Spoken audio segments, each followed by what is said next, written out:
जी।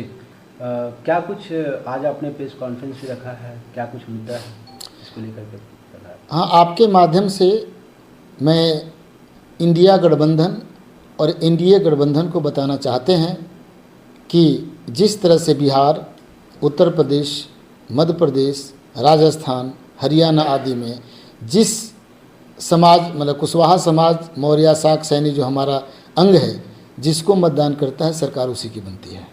मैं झारखंड में भी कुशवाहा समाज इतना पिछले दिनों ताकतवर हुआ है कि जिस राजनीतिक पार्टी को, जिस गठबंधन को कुशवाहा समाज मतदान करेगा सरकार उसी की बनेगी। अगर सरकार बनाना है तो चाहे इंडिया गठबंधन हो, चाहे इंडिया गठबंधन हो, इसको उचित जितने मेरी हिस्सेदारी बनती है, मिनिमम 4 सीट हमारी हिस्सेदारी है, अगर यह हमको देते हैं तो हम उनके साथ मतदान करेंगे और खुशी खुशी करेंगे और सरकार उसकी बनेगी। मैं सर्वप्रथम यह चांस इंडिया गठबंधन को दे रहा हूं ताकि हम लोग भी धर्मनिरपेक्ष और भाईचारा कायम करते हुए सेकुलर राज्य का स्थापना करना चाहते हैं। हम धार्मिक उन्माद से दूर होना चाहते हैं, परंतु यह अगर नहीं होता है तो हम लोगों का निश्चित रूप से सोचना पड़ेगा कि अगर इंडिया गठबंधन कुशवाहा समाज के आशा के अनुरूप, आकांक्षाओं के अनुरूप हिस्सेदारी अगर नहीं देती है तो हम लोग क्या करना चाहिए। हम लोग पुनः आपसे रूबरू होंगे और बी प्रोग्राम का हम लोग खुलासा करेंगे चुनाव के कुछ दिन पहले।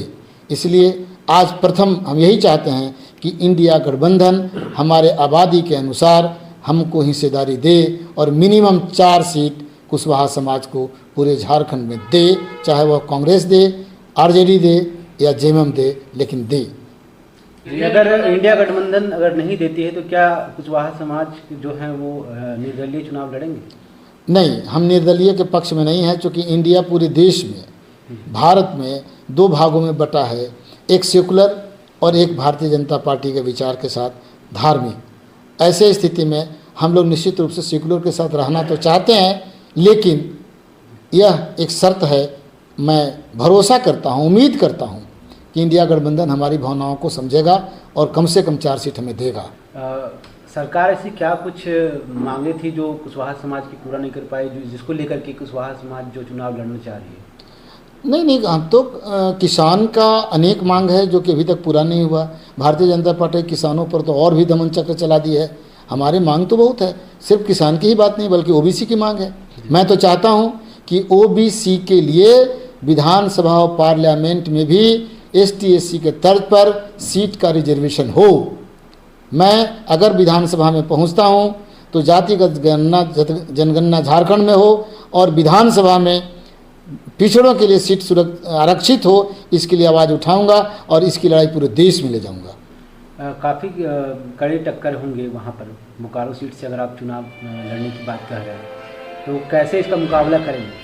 नहीं, कोई टक्कर नहीं होगी, क्योंकि मैं वहाँ सर्वमान्य में नेता रहूँगा, प्रत्याशी रहूँगा। सारी बंधनें टूट जाएंगी।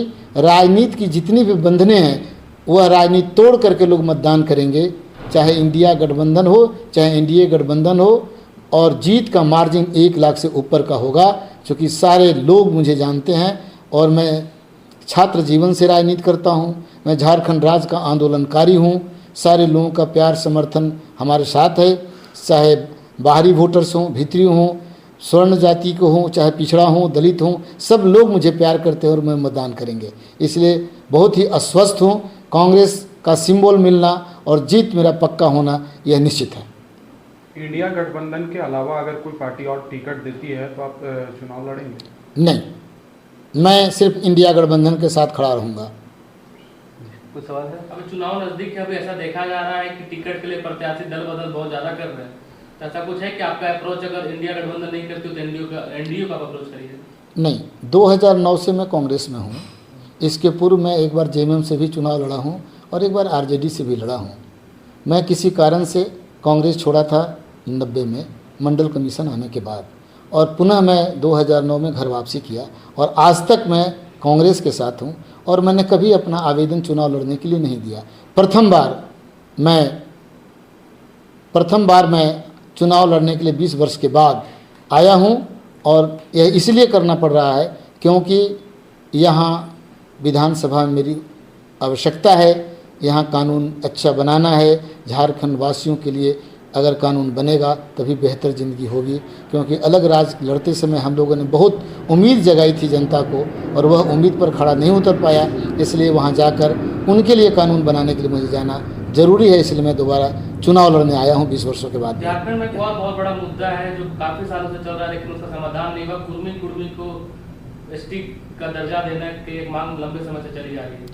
हाँ, इस जगह पर मैं कुर्मी समाज के नेताओं को मैं क्या कहूँ, 1932 के पहले उनका कहना है, 1948 के पहले वह आदिवासी समाज में आते थे कुछ क्षेत्रों में, कुर्मी समाज वो पुनः वो चाहते हैं कि हमें वह दर्जा मिले, वह रिजर्वेशन चाहते हैं। और उनकी इस प्रयास के चलते झारखंड में वो भी ये कहीं न कहीं गड़बड़ी है। हम लोग इस पर बैठ के चिंतन करेंगे कि इस पर क्या होना चाहिए, क्योंकि कहीं न कहीं कुशवाहा और कुर्मी बहुत करीब है, भाई है। मैं नहीं जाना चाहता शेड्यूल ट्राइब में और वह जाना चाहते हैं, तो इस पर हम लोग चिंतन करेंगे। विचारणीय विषय है, बहुत चिंतनीय विषय है। हम लोग उनके नेताओं से बात करेंगे, चुनाव के बाद चर्चा करेंगे।